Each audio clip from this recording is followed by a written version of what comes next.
Welcome back to another technical deep dive here in the debug zone.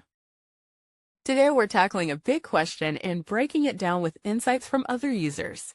Hopefully this clears up some misconceptions and helps you get the answer you need. So buckle up, stay a little curious, and let's jump right in.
And that's a wrap.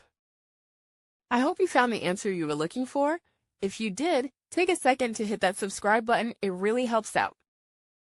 And let me know in the comments which solution worked best for you. See you next time in the debug zone.